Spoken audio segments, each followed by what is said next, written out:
Hello friends, this is Yrvind, and now I'm going to work here on the inside, getting some glass fiber here and everywhere, and while the preparation, glass fiber here, and a brush for the haircuts here. So this is a start. So now I done my work for today of this, and here's some lamination inside here, coming of this, and on the other side here too, and also I made this on the ventilation system. There's some little spots that's are kind of leaking, and like here, maybe up here, maybe up here. So, getting better and better. I have a little lamp up here. So, next day, the other side, and a few more things. So, good thing is this.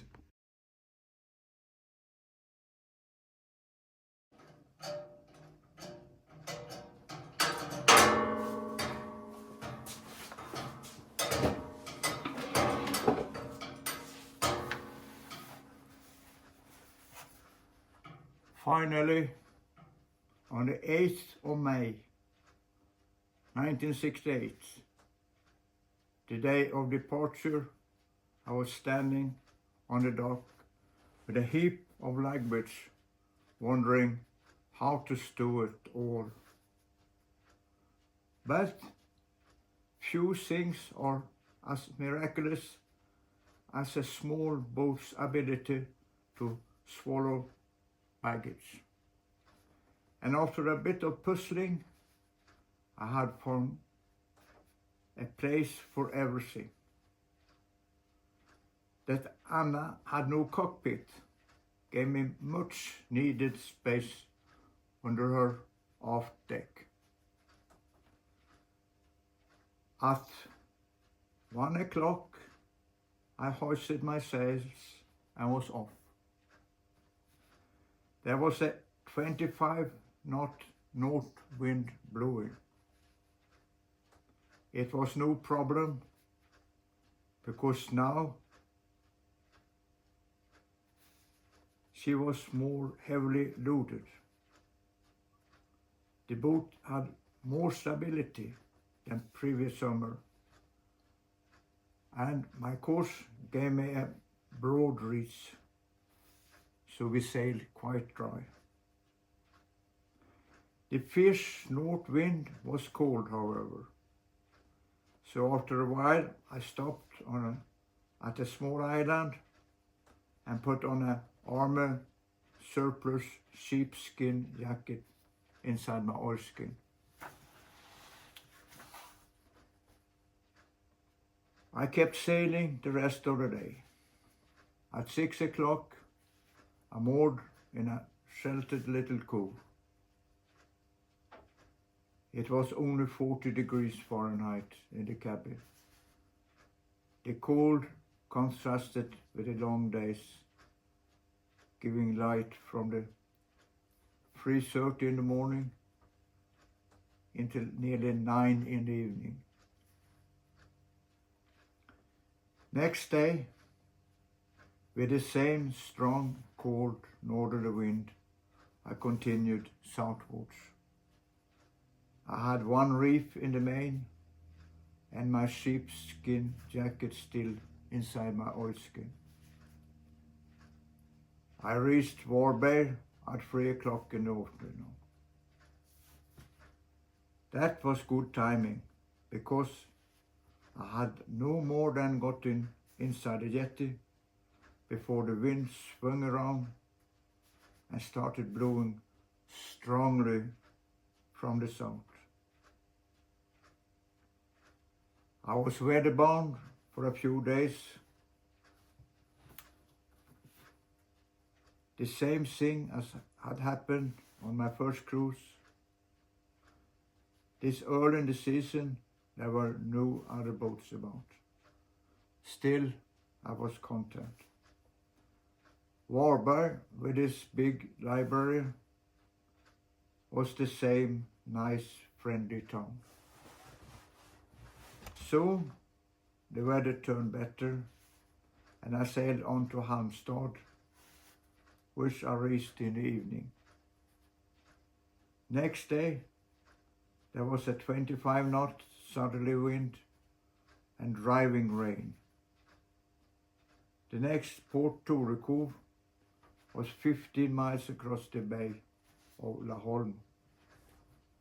I was confident that I could reach its well-protected harbor before dark, despite the headwind. I was eager to meet my old friends Emil and Målaren. I started out with confidence, but it was not as easy as I had expected.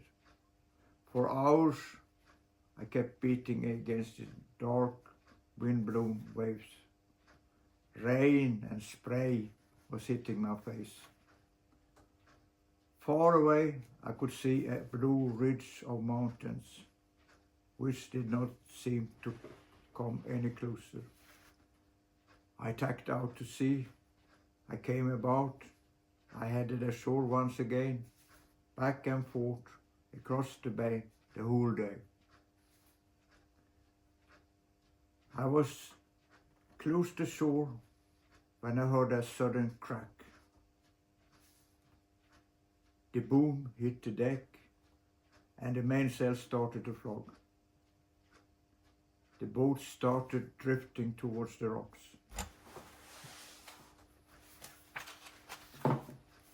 It was the canoe which had pulled out of the main. Luckily, in my pocket, I had a 4 feet long, 1/4 inch diameter string made of polyester. It was my first piece of man-made fiber. A kind salesman at the Göteborg boat show had explained its wonderful properties. When I had told him that I planned to make a long voyage, he had said, "Take it, it may come in handy one day." Now I took the canoe side of the sail, twisted it, made a bight, put a string into it, and tied a double sheet bend. With the help of the other end of the string, I attached the sail to the end of the boom. In a moment I was back in business, and with a bit of margin to the breakers, I tacked and headed out to sea. Each time I approached the shore, I was disappointed to see how little progress I had made. The wind and current thwarted me.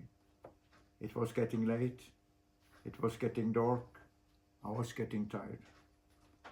Finally, I came under the lee of Bjerre Peninsula.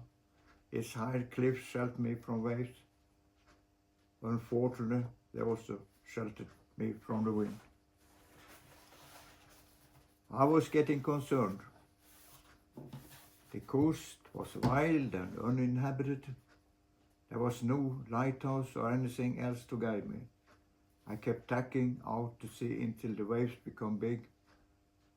Then I headed back towards the shore as far as I dared, until the smell of land and sound of the breakers told me I was close. Finally, on one of the tacks out to sea, I could see the lights of what must be Torekov.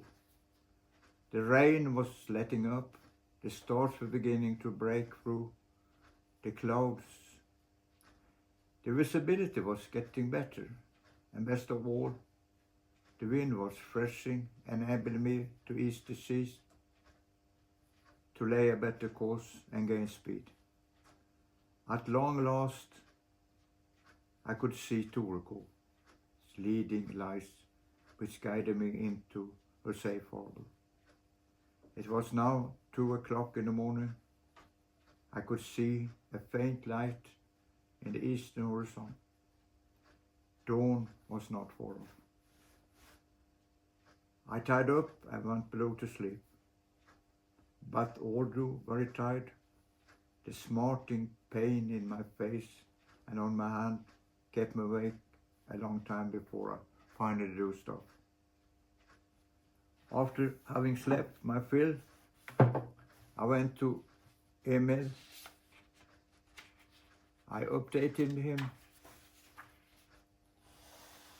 on the events of the past 6 years. He fed me, took me fishing, not lost, giving me a lot of advice as to the best way through the maze of Danish islands to Kiel. After a few days in Torekov, on a day with light winds, I put up my big spritsail. I aimed for Cullen's lighthouse across the bay. The wind increased as the day progressed. After 2.5 hours, I had the lighthouse abeam. I continued towards Helsingborg, where I spent the night. The next day, I sailed over to Copenhagen. Like 1962, they forbid me to sail in the harbor, so I started to row. Again, the Danes were friendly, and soon a boat gave me a tow. I made my way into the Kristinehamns Canal, where I tied up to the same Baltic trader as last time. The same owner was still working on her. I took up my old habits, going to the same interesting libraries, meeting many of the same friends. One day, I met a French girl, Martine. She was on her way to North Cape and the Midnight Sun. I told her that it was still very cold up in northern Norway. I succeeded in persuading her to come sailing with me until it got a bit warmer. When we left port, the sunshine was splendid, but the wind light, and we were about to pass the approach to the Kastrup, Copenhagen's international airport. It died completely. For hours we were become under the stream of airplanes coming in for landing. Their ear-splitting noise made me angry that I had been so stupid, that I had not gotten any proper means of applying my strong idle muscle to propel the boat to a quieter place. Eventually, the wind returned and we began our cruise through the many beautiful Danish islands. Martine smoked and drank coffee. I tried to teach her how to live a clean life, but without success. Every evening, as soon as we had further sails, we just had to find a place where she could indulge in her vices, even if it meant walking for hours. In towns of any importance, we also tried to find Le Monde. This was May 68, and in France there was a revolution going on. De Gaulle disappeared, Victor was in the air, but what we did not know was that de Gaulle had not given up. On the contrary, he had secretly gone to Germany to discuss military intervention with General Massu.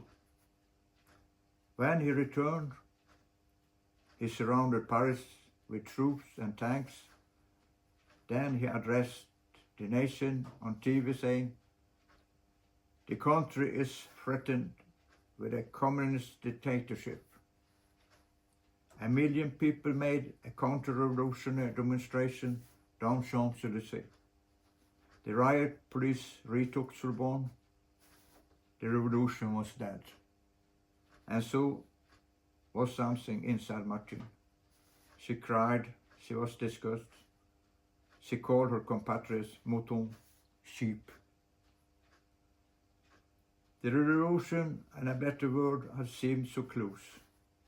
As we sailed towards Germany, I and Anna had the beautiful islands, did our best to console her. One day we had difficult weather. Calms with nice sunshine were followed by rain squalls, and wind came from every direction. What did the weather report say? Martin asked. I told her they had said the weather was going to be variable. It sure is, she said, laughing. It was nice to see her happy again. We entered Germany at the small harbour of Svinemünde, at the mouth of a long fjord. Immigration and customs were very relaxed, but at our suggestion, they reluctantly stamped our passport, legally entering us into Germany. The next morning we continued towards Kiel. There had hardly been a breath of wind, but as the day warmed up, the wind increased. We were running under the big sprit sail and made excellent progress the whole day. When we reached Kiel, the wind had gotten so strong that I told Martin, who was steering, that it's time to reduce sails. But she was having a great time at the rudder. The speed excited her. No, let's hang on, she said. I also felt the fun, but as a captain, I had a responsibility. Martin, I said, if the mast falls down, will you fix it? My attempt to transfer the responsibility made her thoughtful. Before she had time to answer, there was a crash. Everything went overboard. Mast, sprit, boom, mainsail, jib, halyards, sheets, stays, shrouds, the lot. The water became a mess of floating things. A second had separated joy from confusion. The boat now lay broadside to the waves, drifting downwind. The sails acting as sea anchors. The tangle was attached to the boat by wires and ropes. I put in the mast and took off the sprit and the mainsail. The ice screw which held the windward shroud had sheared off. I euro-rigged a new shroud, raised the mast and set the sail. That was enough. In the strong wind, Anna shot downward with what seemed nearly the same speed as before. I don't think the incident had taken more than half an hour. Soon we were tied up at Haltenau, a suburb of Kiel, at the beginning of the 61-mile-long canal linking the Baltic to the North Sea. It was now the beginning of June and time for Martin to leave for Norway. I tried to convince her to continue with me instead of hitchhiking to the North Cape and the midnight sun. But unfortunately, she had a will of her own. So we said goodbye, and I had to be content with the good time she had given me. One is not allowed to sail in the Kiel Canal, so I hung around trying to find a tow. A record heat wave had settled over Kiel. I was in Anna's small cabin fixing things when I heard a voice from the deck. It was a custom officer. With him was a big German shepherd dog. He demanded to come aboard and search my boat. To say that he was big was polite.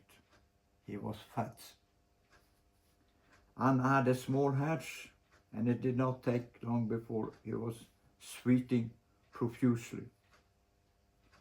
Ein Boot für kleine Leute. A boat for small people, he said.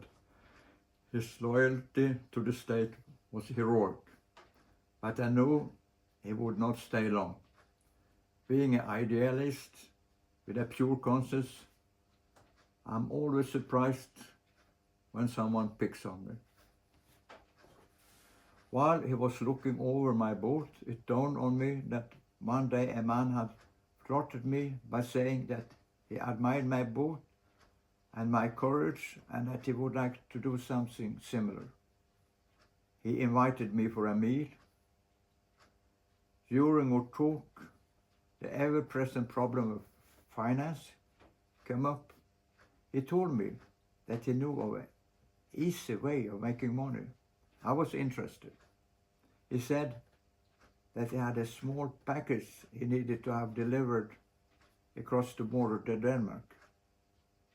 If I could sail up to Copenhagen, both of us could make a lot of money. No one would suspect my little boat. Evidently, someone had, because now I was walking from my reverie by the customs asking, "Do you have opium aboard?" I have neither opium, nor hashish, nor any rauchgift.